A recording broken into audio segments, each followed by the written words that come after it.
Start away. So, hi everyone. Great to have you all here on this webinar today. I'm delighted to welcome you to the second webinar of Enterprise Ireland UK's social media webinar series, which is entitled Building Brand Awareness in the UK Market Through Social Media. So this particular webinar will highlight the importance of influencer marketing and content creation in building brand awareness in the UK. So obviously, as you all know, influencer marketing and content creation are crucial for brands in today's digital landscape. Just a few stats to prove this. 89% of marketers say the return on investment from influencer marketing is comparable to or better than other marketing channels. And 90% of marketers include content in their marketing strategies, highlighting its essential role in connecting with audience. So these stats truly show the importance of these two modern methods of advertising and are the reasons why in Enterprise Ireland UK, we really felt there was a need to host this type of webinar. So now I am delighted to introduce you all to our three amazing speakers who will be speaking on the webinar today. So firstly, I'd like to introduce you to Conor Cochrane and Sarah Kiernan, the directors of Icon Management, which is a tailored high-end influencer marketing agency that represents some of Ireland's leading content creators. And I'd also like to introduce you to Wendy Slattery, the CEO of Beauty Buddy, which is a global content creation platform transforming how beauty and wellness brands connect with customers. So as well as that, before I hand it over to Conor and Sarah, I just want to introduce you to the rest of the Enterprise Ireland team as well. So there is myself, Rachel Sleeth and Evan Lynch. So if anybody on this call has any questions or queries and wants to make contact with us, please do. So that's great. And now, Conor, if you want to take it away and share your screen. Brilliant. Thank you very much. I'll just share my screen with everyone. Just confirm this works and go present. We all good? We all good? That's all clear? Yeah, we can see that. Okay. All of us. Okay, brilliant. Look, thanks a lot, Anna, for the introduction. Delighted to be part of this series. Obviously myself, as you said, is Conor Cochrane, director, and I have Sarah here, who's I suppose primarily the managing director of Icon Management. And maybe just to give you a bit of background on who and what is actually Icon Management. So I suppose Icon Management is a talent agency. It's a premium talent agency. Maybe more on the boutique side of agencies, I would say. We started almost 6 years ago, started quite small, and I suppose it was primarily built on representing Kaylee Cashel, and from there it's just kind of grown from strength to strength. We're at about 16 creators now, so we represent some of Ireland's like leading content creators across beauty, fashion, lifestyle, comedy, and kind of everything in between. So yeah, I would say that, like, you know, we're more of a boutique style agency that is very hands-on with talent, and that's probably always been kind of the goal for Icon, is to be like a lot smaller in the amount of creators that we take on, because we feel like we want to offer kind of creators and brands a one-off experience by working with us. So yeah, a little bit about Icon. Brilliant. So maybe just to kind of give you a little bit more about the actual influencer marketing space, and I think Anna touched on it there, the power that there is within the influencer marketing space. And I suppose in Icon, working with global brands, national brands, UK brands, all sorts of markets, it's the one area over the last couple of years we've seen budgets significantly increase. The reason why is people are seeing the return they're getting from this channel versus many other channels.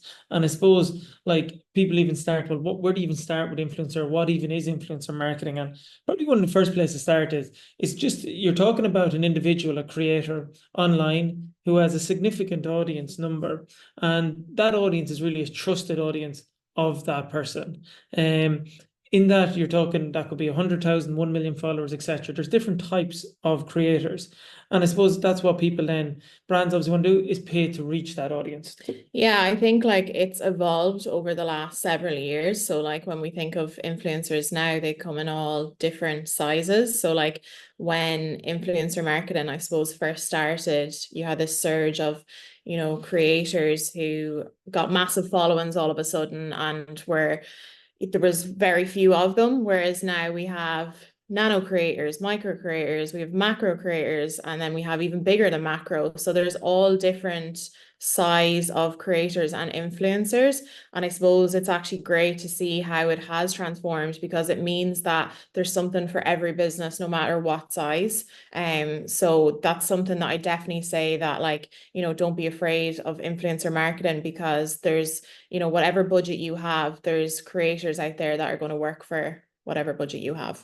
Yeah, I think that probably kind of moves on to the benefits then of influencer marketing. It's kind of finding the right type of influencer, which we'll come to in a bit. But the benefit really is that you're working with an individual who has a trusted audience and who has proven reach and engagement. And I think when you think about it as a brand, when you're trying to enter a new market, let's say for this case like the UK, or in particular a particular age audience or demographic, if you partner with the right influencer, they should really have, within reason, a good portion of that audience for you. And when you go out as a brand direct to them, obviously you're cold and you're not trusted. You have to build up that audience, warm them up, etc., through ads and other means of marketing. Whereas when you go out via an influencer, the influencer is trusted, and if they're the right type of influencer, the audience really takes their word on what they recommend and what they say. So if you can find that right one, straight away, you're getting the reach, you're getting engagement, and you have the trusted audience. That's where you really see the benefits come in. Moving on then to probably what type of services then does an agency actually offer? Yeah, and I think like this can differ from agency to agency. So with Icon, we do both. So we manage talent in-house, but we also help brands run influencer campaigns and strategies for them. So it doesn't necessarily have to be that you're only working with our creators that we have on our books. We have a lot of brands come to us and they'll say that they have a certain budget. This is the demographic that they want to hit and the amount of awareness that they want to create. And we'll go and do the research of the type of influencers that would suit kind of, I suppose, the product offering that the brand has and that the budget that they have to work with as well. So I think it is important that when you are wanting like an agency to run a specific creator-led campaign, that you do work with someone who has the experience in that, because there are a lot of agencies out there that just manage talent. So the full management of the campaign is completely different. Yeah, I think it's management and maximizing budget, really. Yeah. I suppose moving on then to strategy, and I suppose this is probably the big thing that often when we chat to people who've had negative influencers experiences is because they really haven't had a strategy. They've went to an influencer who has a following and said, we want to work with you, and they say how much or whatever, and they just work. What ends up happening is the brand is often disappointed because they were expecting the influencer creator to do one thing and the creator did something different, and vice versa from the brand to creator. So it's very important that before you even start, you need to make sure that you have the right creator. Who are you targeting? What's the audience? Where are you trying to reach? Is it Ireland, UK? Is it a type of age demographic, male, female, etc.?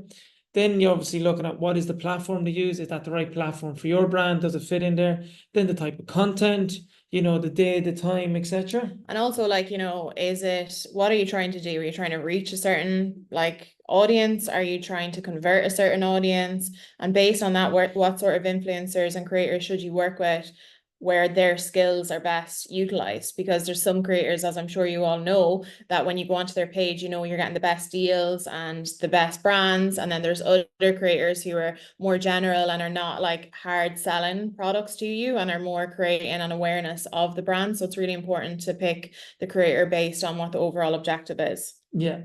So when you pick what's the purpose of why you're working with an influencer, you then find the right creator, then you find the right platform, and then you obviously start working on the right content, time, day, etc. So now you're starting to build up a strategy, and then you're going to actually, what's the KPIs? How are we going to measure this as success? In terms of what kind of team and assistants will be dedicated to this to a brand campaign, everything we're talking about here is exactly what an account manager would manage. Yeah. and that kind of really does take that off you, because people are kind of like try to do it themselves and they don't do that whole process, and they will be often 9 times out of 10 disappointed. Yeah, and I think as well, probably a lot of brands don't realize until they get stuck into an influencer campaign of the actual amount of like back and forth that there is in it. So if it is possible to have an agency do the brand campaign for you, I think it's much more beneficial than someone in-house. Yeah, absolutely. So I suppose, what platforms would you recommend for campaigns, target audiences, objectives, etc.? This is a really good question, and there's no perfect audience by any means or platform. But again, we'd start with the question of where are we targeting, who are we targeting, and like obviously you have your obvious platforms like Instagram, but you also have YouTube, and you obviously have Snapchat now, which is making a very strong comeback. So there's very much different platforms, and obviously TikTok, which I didn't even mention there. So depending on your brand, how it fits in, the type of content, where is it best placed as well, is really what we'll see. So there's many reasons why you might use one platform over another, but all of them would have a good argument for themselves. Yeah, I think like Facebook and Instagram, like obviously you can have like links and stuff there, so you're getting like a direct view of how the creator has performed, but also you're getting that direct link straight to your website or product specific. So that's why a lot of people obviously have worked with those. I think TikTok is obviously still very new. However, we are seeing like massive success on that. But again, you're not seeing like a direct link in some of the content that the guys share. And then the likes of like YouTube and stuff, there's huge opportunity there. But also what Conor said there is Snapchat. So I'm not sure if anyone follows some of the creators that we have on our books, but like as of recently, we've managed to get in with Snapchat and the UK version of that. And a lot of our creators now are becoming, I suppose, motivated to use Snapchat based on what it can actually return back for them once they get to a certain level, of course. So there's good opportunity for brands to get on that platform where it's not been fully utilized from an Irish point of view at the moment. Yeah, definitely UK, much stronger point of view on that. Okay, probably moving on from the platforms. The only other thing I'd say in that is actually to be aware of usage is now quite big in terms of that. And that's probably even something you will see when you look at quite larger influencers. If you're just getting them to post it as one fee, but if you're looking actually to try put ad spend behind it, the fee is obviously significant more. And that's really there's so much untapped potential if you can write campaign. I think we started seeing usage on the rise last year, and then this year almost every kind of campaign or brand that we're working with will require usage. Obviously, like Conor said, it is a further cost on the content, but what happens for the brand is that they're reaching an audience, or they're presenting content in front of the ideal audience with a creator who's well known. So of course, straight away you're catching the attention of the audience straight away, which means then in return that obviously you're getting a cheaper cost on like an ad spend or a view on a video and lots of different stats. So usage is becoming a massive area for a lot of brands to get involved in. I think there's still so much untapped in that area, but definitely if usage is something that you haven't tried, it's worth it. Yeah, and I think when Wendy's talking later, she'll probably see it from her side, the amount of how important usage is on that side as well. So probably a little bit here just on measuring and reporting. How do you measure the success of an influencer campaign? Again, people are quite surprised by this. Is everything is black and white. The figures don't lie. Every single piece of the campaign should be tracked. But kind of like what we said at the start in terms of the strategy, if it's set up in the right way in terms of who you're looking to target and what success looks like, then you'll be able to report on it best. So if you were going to hope for massive conversion, but the campaign and strategy wasn't built with that in mind, you're going to be disappointed. So the reporting is very important as long as you set up the strategy right in the first place. And I think even on that as well, the importance then of running the campaign correctly is that like if you are doing this in the right way, you should have all of the creators link clicks on their stories, their views, their average reach. So you should be able to get an average of what that creator does from an organic point of view, but also it's really important to request some insights from a paid point of view as well, because obviously we all know that as soon as ad or paid comes on content, it can impact how that performs in general, because obviously people are just more now in the know of like what to look out for. So it's really important to get both what they do organically just on their own stuff, but then have some stats of what they've done on previous paid work. Because then it'll allow you to agree with like maybe the agency and your own team of like, okay, like what is the benchmark that we're aiming for here? Because it'll allow you just to make educated decisions instead of just thinking, okay, well, like I want to reach 1 million, but you're working with an influencer that's only ever reached 100,000. So, but that's even so good. Like we've seen an example of a brand before, and they were looking and they were working with one particular creator into the UK market. And when we looked at the stats, they were paying significant amount of money, but they were targeting a female audience. But the creator, 50% of the following was male. And then within that, I think 20% of that following was relevant to the location that they were looking to target. So you were probably actually down from an influencer that had 500,000 followers down to in the region of 100,000 followers was actually relevant to that brand. And again, they would have tried to gone ahead and set that up, and it would have felt like complete failure, but it wasn't set up right from the start. So there's so many little things like that. Yeah, because then obviously that brand had such a negative experience with influencer marketing and was nearly like, no, that's it, I'm done. I'm not doing influencers anymore because I had such a poor result and I paid this massive amount of money. But it was literally just like, if you had just stopped, if you'd worked with someone who was knowledgeable, got the insights, you would have known from the get-go that that creator was never going to be successful for you. They were a great creator and they would have been great from a conversion point of view in a different market, but not the market that they were looking for. So it's just little things like that that I think are really helpful. Yeah. In terms of pricing, look, pricing's there from a point of view that the pricing ranges. It can be often you kind of looking at what is your budget and how do you actually maximize that, because you're looking at how do you build out a campaign with an influencer. One-off post isn't really going to bring you much success. So really the pricing is going to be relevant to your budget and maximizing that. Obviously, there is prices set out already for influencers in terms of stories, videos, reels, TikToks, but unless you're building a campaign, you won't see the same success. And what I would add on the pricing is backed up by the previous results and all the data, and based on a media value that will give you the same reach. So there's substance to the pricing. Yeah, I think that is the thing as well, is that people don't realize some brands might think these figures have been pulled out of thin air, but really, like, especially with ourselves anyway, is all of our prices are very fairly rated, and they're all based on where the creator is currently sitting from a following point of view, an engagement point of view, how her story views are doing, how her link clicks are, and it's all based on that. I suppose for us, we want to work with brands regularly. So we want to make sure that like our pricing is fair, that, you know, brands can see success from working with creators. And then in return, it works for both of us. We're getting the continued relationship with the brand. It's great for the creator as well, because this is now organically feeding into their content, which in return for the brand is going to actually do so much better. So yeah, I definitely like pricing can vary across the market, but it should be based on like relevant to where the influencer is at.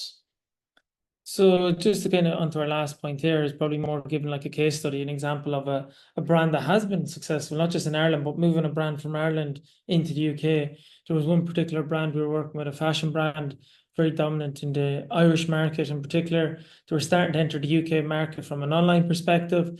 They were looking to enter from the north side of the UK market, from Newcastle down the way. And the one thing when we started looking into it further was the type of person they were targeting in Ireland their habits wasn't the exact same in the UK. So for example, this type of person might typically shop in a Primark and a few other things, but when we looked into them in the UK, they had very different shopping habits.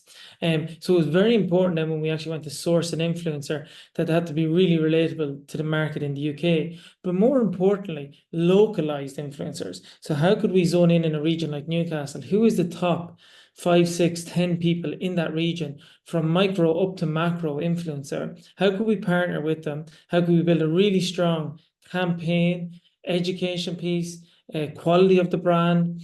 And then by the time they launched, we went in the space of 6 weeks, not one person knowing who this brand was, to 6 weeks later, people going absolutely mad for this brand in the UK. And it probably on a very top level, it kind of shows that kind of partnership between how you have to do it right.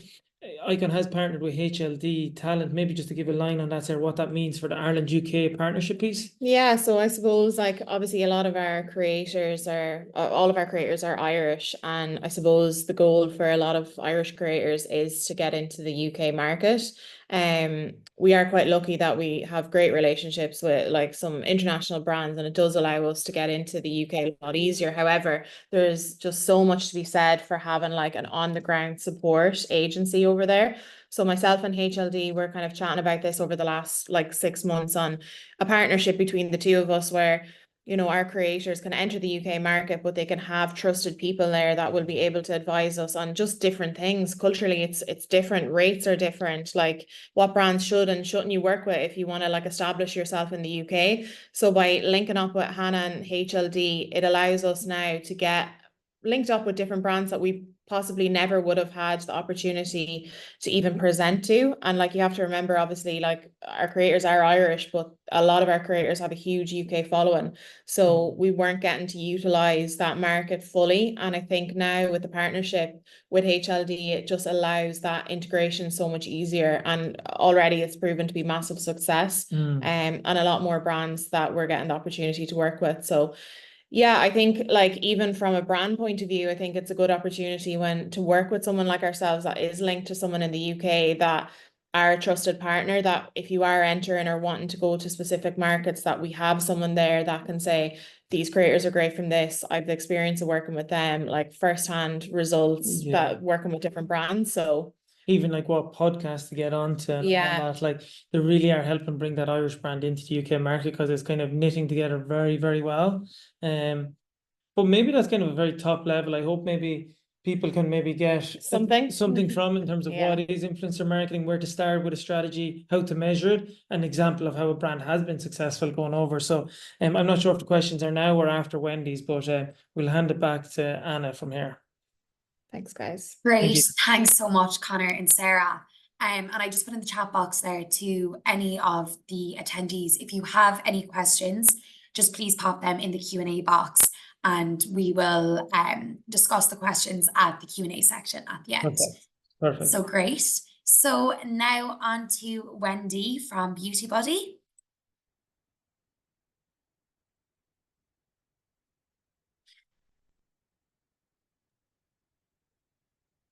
You see that okay? Yeah, all good. All right, perfect. Good afternoon, guys. I am the co-founder of Beauty Buddy. I'm powered by Beauty Buddy. We actually built Beauty Buddy as the consumer that wanted to have a trusted platform for reviews of products. So it started originally like a TripAdvisor for beauty and cosmetic products and wellness products. So we have built our platform now, and we have over 45,000 in our community in Ireland and the UK. The UK is our biggest location, and then we have Ireland, the US, and the rest of the world.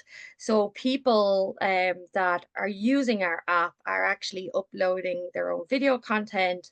They are doing reviews, they get points, and they get the products from the brands. So our where we're coming from it is from a consumer generated content.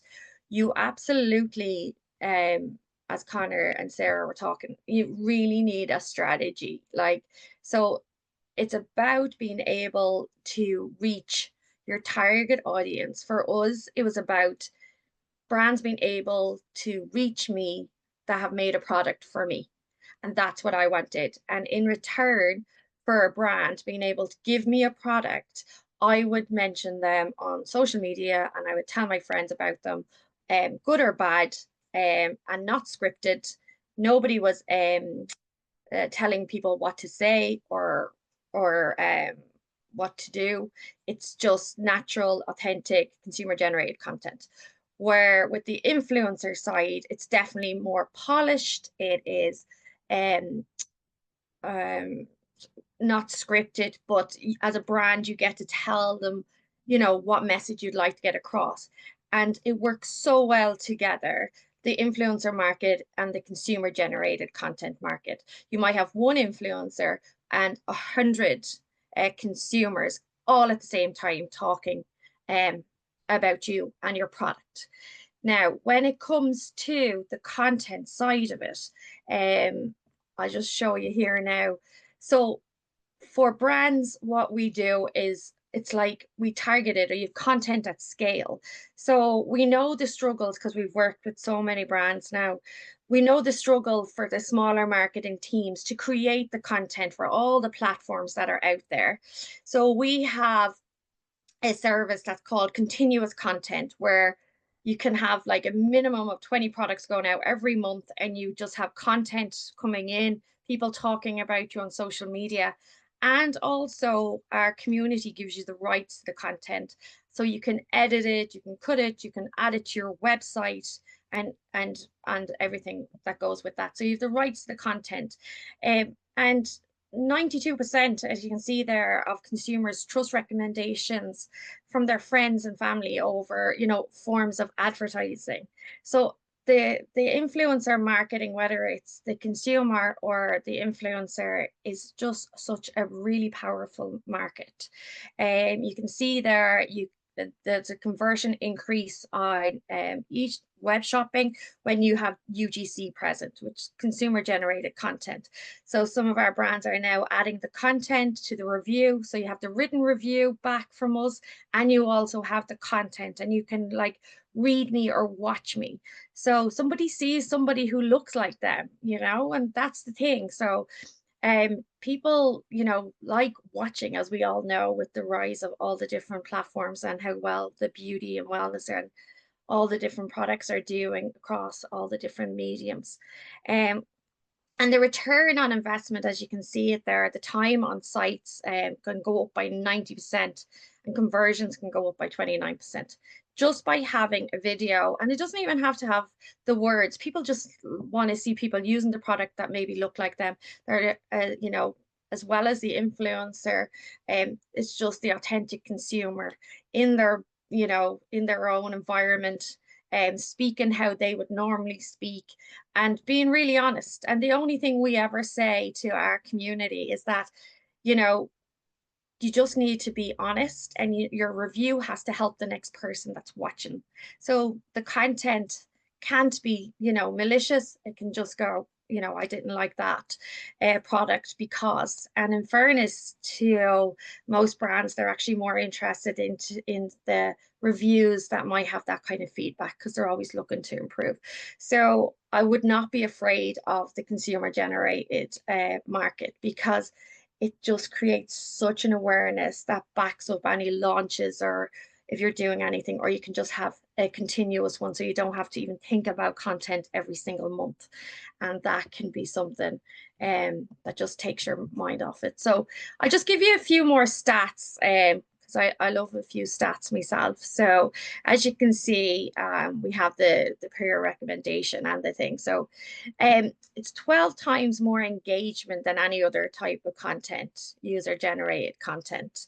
And a 63% there, you see there, that buy based on, but I'd say that's actually getting higher now with the launch of TikTok Shop and different things like that. So content is not going away. Influencer marketing is not going away.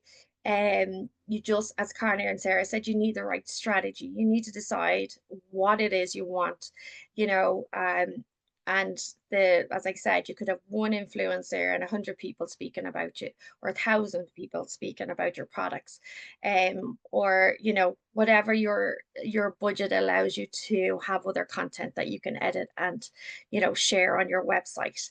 It is you get to target people in our squad based on their profiles. So we have over 100 data points of people. So you get to choose, age, hair color, eye color, curly hair, straight hair, obviously, fragrances. You get to see like what people prefer, floral, so it's a very targeted process. So the products don't just go out to anybody. It's not like pebble dashing.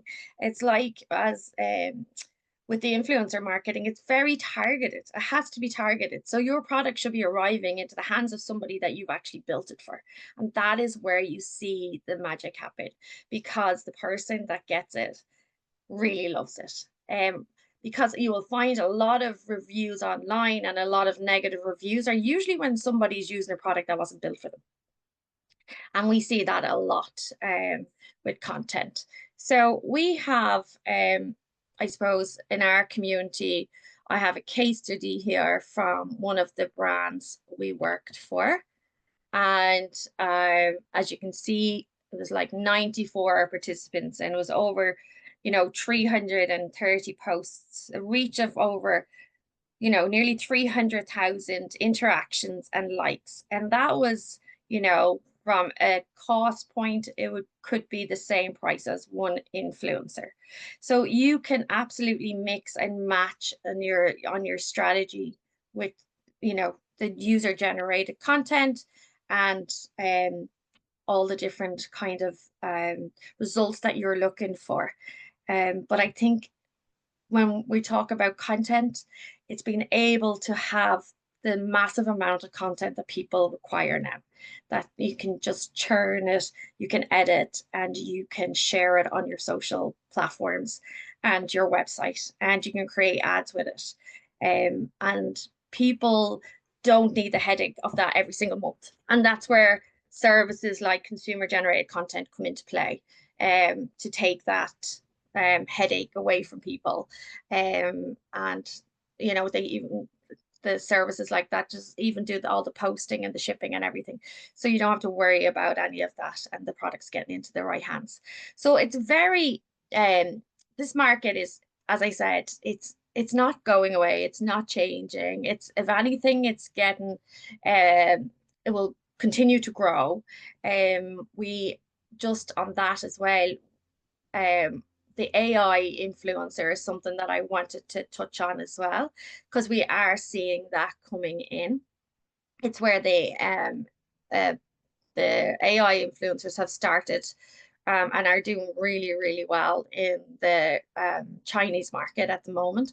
So the consumer knows that the influencer is AI. They know it's not a real person, and they have massive followings.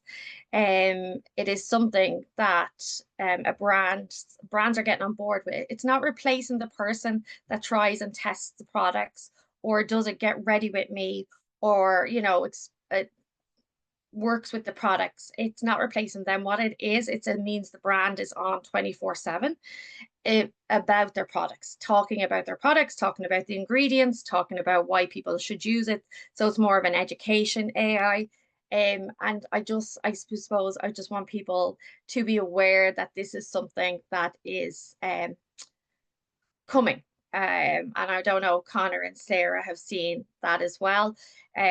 But just so you're aware of it, it could be something interesting from an education point of view, especially for people that don't want to put their face on camera, because it's quite hard to put your face on camera if you're a smaller brand, or if you're, launching into different countries, and, you want to have the different, accents or tones of voice, or different languages, and the AI side of that can obviously speak in all different languages. So it's just something I think that's of interest, and keep your eye on it. I don't know how long it will take for it to take off in the UK and Ireland. So at the moment, definitely the real people from user generated content, from reviews, from all of that is definitely should be a massive part of the strategy that is in any brand's campaign to launch into a different country, especially the UK. The influencer market in the UK is really, really strong, and there is a real trust in that market. So the conversions are really high. So yes, that is, I'm going to actually give time. I see there's questions come in. So Sarah, if you want to, oh, sorry, Rachel, sorry. I'm going to stop. Perfect. Yeah, Right. so Thank you so much, Wendy. That was great as well. Yes, we do have a number of questions already sent in. So if anyone else watching wants to pop a question into the Q&A, we have some time. So just going to start off with the first one that has been sent in. Are there a lot of regulations around influencer marketing? Are these regulations different in the UK versus in Ireland? Yeah, regulations are pretty standard. I think that what people will be aware of in terms of Yeah. how it's labeled. Yeah, probably the biggest thing is how strict the UK are on the labeling of content. Like we have the SAI here. Obviously it's only kind of starting to come into effect where they're laying down quite strict laws here, or regulations, whereas the UK is a little bit ahead of us in terms of that, and it is quite strict on all labeling of their content, even like from a gifted point of view. So that's where I've seen the biggest, but apart from any other regulations, no. Okay, very good. From another company, we have a question. Does the brand work with the influencer to agree on the creative process to show how the influencer will talk about the brand? Or is it at the discretion of the influencer? So I think probably when influencer marketing started, the brand would very much be like, here's the brief, here's everything I want you to say, like the script, yada, yada, yada. And I think where we've gotten to today is brands now realize that in order for a successful campaign to happen, that it's like a boat, it's a partnership. So they obviously want key messages to come across. However, they're looking to the creator and saying, how are you going to get that message across that's like authentic to your page? So I do feel now it is put back on the creator a lot more. And like we would have very commonly when our creators work with any brands, it would be, can you come up with a concept? Can you send me over the concept and we'll approve it from there? And I think it just probably takes out any, I don't know, I suppose like not knowing what you're going to get from the content. Whereas if this is approved concept and a little bit of a script beforehand, it's actually very little wiggle room to go wrong. And it's just a much easier process. Brand will still sign off on it. Yeah. From our point of view, from a kind of more of a mass and a scale, the brand wouldn't get to talk about or say what the content or sign off or whatever, because I suppose they get to choose. If they have 100, they get to choose from 90 videos. They pick which ones they like the best. And as Sarah said, it is about authenticity. There's no point in giving a product to someone who you like the way they do their content and then changing them, because then for their audience, they know they've changed just to talk about something. It just needs to feel like part of how they would do it. And it is the authenticity of it all that is winning. Yeah. Okay, very good. I think someone mentioned ASAI, and somebody's asking what that means and what it stands for. Yeah, it's the advertising's what is it? Advertising Standard authority. Okay, it's that federation. Yeah. Perfect. It's the body that manages how advertising is done, and it's beyond influencers. It's in all advertising and marketing and TV, etc. Okay, very good.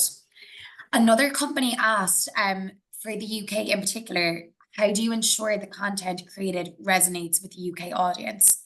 Is there like certain tips that you could give, in particular for the UK to make it resonate with that audience? I would probably go back to that case study we were talking about, and when we talked about you were looking at going into that Newcastle region, the creators were all relevant to that region. So when you were looking in this case of trying to actually reach a trusted audience and actually hit a large number of people, you were using creators here that if we used other creators from other regions or Irish creators or vice versa, it just wouldn't have worked. It would have got content, but not what they were looking for, which was reach, awareness, education of the brand. So definitely on that sort of level is very much localized, really works. Yeah, I just think the research element of it, like if you're Yeah. going into any new market, it's like you just have to know like what things are appreciated and what things, like there's going to be things that you are never going to think about like as a brand going into a new market. So it's always important to have somebody from that market that you can even do some sort of like a briefing call. This is what we're thinking of doing. Anything that we should think about or consider or look out for. I think that's probably what I'm saying about HLD and having that over there, because even for our creators, maybe we might create content in a certain way, but like even we had a brand that we had a concept for and we were thinking, oh, we're going to go from this angle. And they were like, to be honest with you, that wouldn't really be the best way. I think we should go for this. This is how more UK creators have done it in the past, and it's been really successful. So I think it is just having that confidence in someone that's going to give you that feedback. We actually have also, as we have market research. That's what we do as well. So we do surveys and market research every week. So we can target people in the UK in different areas and do market research with them before a brand even does a campaign, if they want to do market research, and kind of figure out, because until there is a trial of the products and into the hands, like before nearly the launch, to see. I think people can underestimate the value of that, Wendy. I think that's very valuable. Yeah. Okay, great. Somebody has asked, in terms of budgets, what would be the entry level in terms of budget to engage with an influencer with Beauty Buddy? Well, so we would have a thing called continuous content, and that starts from about 600 a month. And it can go up to as much money as you want to give us. Go up to, depending on the amount of people that you want to keep adding in. So it's all about the number of people. And that is a monthly, it's a yearly subscription, and it's a monthly fee. The once-off campaigns, you can have 100 people for, maybe, I think, sorry, off the top of my head, sterling, it'd be about £3,500. Would get you 100 people, and you'd get over 80 videos and 80 reviews that you could use and edit and use the content. So you have two choices kind of where you can come in and start with us. Very good. This is a question for both Icon and Beauty Buddy. If an influencer faces negative publicity and is associated with the brand through Icon or Beauty Buddy, what can be done for damage control, or how do you stop it? Yeah, I think like influencers can get negativity, but often, very rarely are they tied together to influencer negativity in the brand. And maybe that's come from where it's not planned out correctly at the start. Yeah, I think as well, like I'm sure people have seen like the controversy with Gymshark and Alex Earl, where obviously she had her political views. I think you can put things like that in contracts at the start, like, in order to work with us, like, to not share, we don't want to work with someone who has political views, who's, going to say certain things online, that who you're working with from that point of view. I think like it's hard.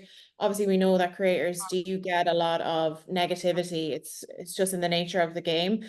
It's just what is negative that a business feels like is important that they need to protect their brand against. I would say obviously things like political views are getting involved in things of like a high level that you can put them in contract, so a creator is aware before actually even beginning the campaign.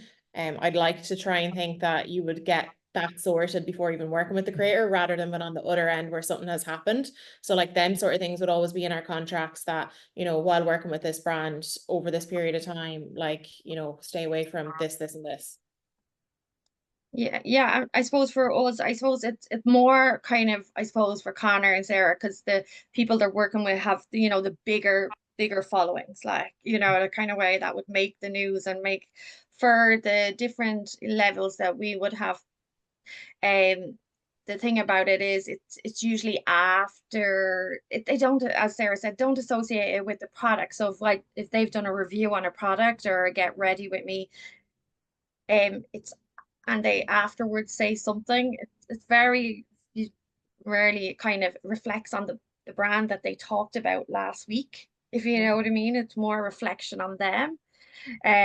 But you can obviously reach out, and if it's something and get content back or taken down, if it's like something that blows up, like there's ways of dealing with that. But and I know this is going to sound terrible as well, but as they say, like about publicity, like sometimes good, bad, some people have broken the standards, but they've got like into all the different presses for doing it with their product, like, you know what I mean? So it's still a brand awareness, like, either way, like, but it is something that you would work on not getting involved in the first place. None of us want to be involved with someone who does something like that, but Very good. Another person asked, is it reasonable to request a blockout window when paying a creator? For example, not to post about another similar brand for 24 hours each side of the campaign. Yeah, definitely. I think if, for example, if you're working with, like, obviously beauty creators are going to work across like lots of different beauty brands. So I do think that it's very fair to ask those questions. Like, look, we'd really appreciate that there isn't another beauty brand been posted in this time frame. However, sometimes you would have to pay for that. Like, so if you do want to have a period of time where a creator is not posting about another brand, you have to remember that you're potentially stopping them from booking in a deal, which obviously is money that they're not going to receive for that. So you would need to make that up with, well, like if I have 5 days where I don't want any other brand mentioned, then obviously then you're going to have to pay for that. But been like on our side, we would always encourage, like, if our creators have certain products that are going live and then they have something similar or another beauty brand, for example, like, you'd always want to leave space between them just from an organic point of view. We don't want people going from one like lipstick to another eye product. So you're trying to keep it as organic as possible. yeah. I think for us, again, the people that are doing the content are actually kind of people that do try the different products. So it's kind of nearly expected, that kind of way that they're showing products. And again, they wouldn't have as much as an impact as the influencers. It's more about being able to give the brand back that content that they can then go and use. And it's the brand using the content that should, for the awareness side. So Great. Another question from a company. So they have said, we are B2B and the struggle for us is that whatever content we create, there's no call to action at the end of the video/ad. They can't buy from us and we can't leave links to one of the shops we supply over the other. I understand that it's also about brand awareness, but do you think this works without a specific call to action for a B2B business like ours? Yeah, I think it would work if it's part of a bigger funnel strategy, because you're going to build awareness, but you have to somewhere be able to kind of follow up. I don't know, is there lead generation in that strategy, or what way you might tweak the strategy a little bit, not just be call to action, or if you can get awareness, how you might target them through other channels, and at least people are now aware of you. But it definitely could be part of a bigger strategy. yeah, completely agree. It is. It's part of the bigger funnel. You have to be seen. If that's where your customers are, you still need to be seen. I've seen people that are B2B offer for a free insight report or download, to share their, content or email, or, so it, as Conor said, is what are you capturing from the people watching it? Great. Another question, how do you see the future of influencer marketing evolving? Do you think AI influencers will take off? I thought the pull of influencers and content creators were to share genuine content. Yeah, I definitely think influencers and creators share genuine content, otherwise they wouldn't have a following, they wouldn't get the views and reach on a consistent basis. I think influencers and creators turn down more work than they accept, because to keep it genuine and organic with them, in terms of how it's evolving, I think you see that demand of content and actually more longer term partnerships happening with brands and influencers. So people really wanting to really have people part of them on a longer term basis. In terms of AI influencers, look, who knows what it'll do? I'm sure it will. I think there's still people relate to people on a real genuine basis. And if you look at who they follow, it's within their demographic, a lot of day-to-day kind of lifestyle of what their life is like. So that's often why they connect with a person. Yeah, it's Yeah. so hard to know. Like, obviously AI is just like, even right now I feel like it's in the height of, Yeah. like we heard about it so much last year, and I feel like right now we're seeing it like on another level. So I'm sure AI influencing will become a thing of the future to some degree, but like what Conor said is, like, people relate to people, and like AI is not real. So I don't know how that's going to evolve, but I'm sure they will have a part to play in influencers. Yeah. Yeah, and that's the AI side of it that I've seen so far from an influencer side is literally just it's been about sharing knowledge of the brand and about the products. It's not about the content or reviews or obviously anything like that. Do you know what I mean? It's more of an education piece. But definitely people buy from people. And I actually think the more AI grows, the more it pushes people to actually connect more with people. And that's in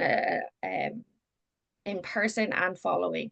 And there is an aspiration as well when people are following some influencers, there is an aspiration of people looking for that content which you won't ever get from AI. But it will have its place, you know. We just don't know where that place is, but it's not like it's going to be the AI or this. It's going to be just another funnel, right? Very good. Another person has asked, is it possible to send influencers products for honest reviews rather than paid partnerships? Yeah, of course. I think like you have to imagine that some of the top creators probably the majority of emails that come in on a weekly basis are from smaller brands or brands that want to send out product and get a feel for if the partnership can work. And I think once the product like is something that of interest to the creator and specific to them, with the possibility of a paid partnership coming down the line, we get a lot of people saying, look, for me, I would love to dip my toes into influencer marketing, but I really want to make sure that the creator likes the product and would potentially want to add it to their routine going forward. So can I send this out? Can the creator try it? Let me know what she thinks or he thinks, and we can go from there. It is quite hard though, like to expect that you will get that content from a gifting point of view, because creators get so much gifted product that we can't say that, oh yeah, they'll definitely mention that. It is a bit of a chance to send the product and see, are they going to share it or not? We can't really guarantee it unless they love it, and potential to work together in the future then as well. Great. For Wendy, about Beauty Buddy, do the consumers post directly on their own social media or do they send the videos directly to the brand? So they post on their own social media, so you get their reach. But actually we send you the videos. So at the end of the campaigns, we send you the videos and the written reviews that they've done. And you'll be able to physically see them in our Beauty Buddy app as well. Because they post them in there as well. But we send the content to you directly at the end of the campaign. Okay, very good. And for Conor and Sarah, a company asked, do you guarantee minimum KPIs if a brand works with Icon to create a campaign? I think the KPIs will be based on the creator, and it will be based on, so like, for example, if they're looking at a reach campaign or conversion, it will be based off previous stats. The guarantee is set number, I think it will be a range, and I think it will be based on, this is what you're buying into based on, here's what we've seen, and here's the range. I think that's the way it would work more than a set number. So there'll be KPIs. Yeah, but like on our side, we will do everything possible to make sure that the content is the type of content that the creator should be posting. It's posted at the right time. It's posted in the right way. Yeah. Everything on our side will be done to make sure that it hits what it should hit. In saying that, there's sometimes when it just doesn't, and there's no like reason for that. It might just be a random day where it was sunny outside and people were outside and not so much on their phones. Like there's lots of external factors that can affect it.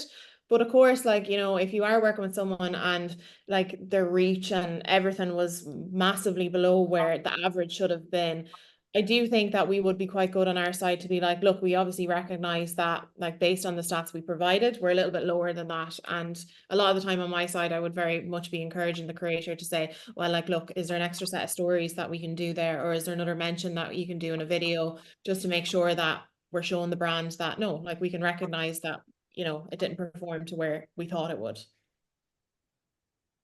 Okay, very good. And I think we might have to go to the last question now because it's nearing 3 p.m. So just for a bit of advice for any of the companies listening, what would be your one big piece of advice for a brand trying to get started with influencer marketing or content creation, what's something that you would advise them? Maybe from the influencer side, I would say if they're looking at going into the UK market, not to start until they kind of plan a strategy, whether that's regional, national, depending on their budget, and be kind of be able to, I suppose, punch within their means. So don't try to go after one creator that's just going to kill you. I think maybe start at the level that you're at, that your budget's at, and keep it maybe geo targeted, etc. Yeah, I think start small and work your way up. Get comfortable with it, because the more comfortable you can get, the more willing you are to do more with it. And I think, like, if you do start small, work with the right creators, get all the knowledge, do the research, and then you should see results that will in turn make you want to work with creators a lot more and see positive results. Yeah, and I suppose, I think it's the fear of the influencer marketing a lot of brands have. I think it's I don't know why. I think it's just they feel like maybe they have to reach out themselves. But when you have agencies like, you know, Icon and stuff like that, and having the conversations and the expertise there, I think where it falls down, like as Conor said, people reaching out to the biggest influencers, you know, just paying for a once-off campaign with no strategy, that's where they see it fall. And so for me, it's like, as part of your strategy, you need influencers and you need just content creators that you can use content for, and not to be afraid to start that journey like as soon as possible from a brand perspective, definitely. Great. So it is just 1 minute off 3. So I think we will have to leave it here. I know we have a few more questions, but time is nearly going over. But just want to say a huge, massive thank you to both Wendy, Conor, and Sarah. Really appreciate you being on the webinar today. I know everything that you've said has been hugely beneficial for all the brands and companies watching. So we really appreciate it. Thank you very much. Just to notify people as well, we have the 3rd webinar of the webinar series next Thursday, April 24th at 2 p.m. And it's all about the importance of Meta, so Instagram and Facebook, and how to best leverage these social media platforms. So we'll have speakers from Meta, Gym Plus Coffee, and Social Media Elite on this webinar. So a link will be sent out to everyone attending today if you'd like to register. So that's great. Thank you so much again, Wendy, Conor, and Sarah. Really appreciate your time today. Thanks a million. Thank you, everyone. Bye-bye. Thanks, guys. Bye. Bye.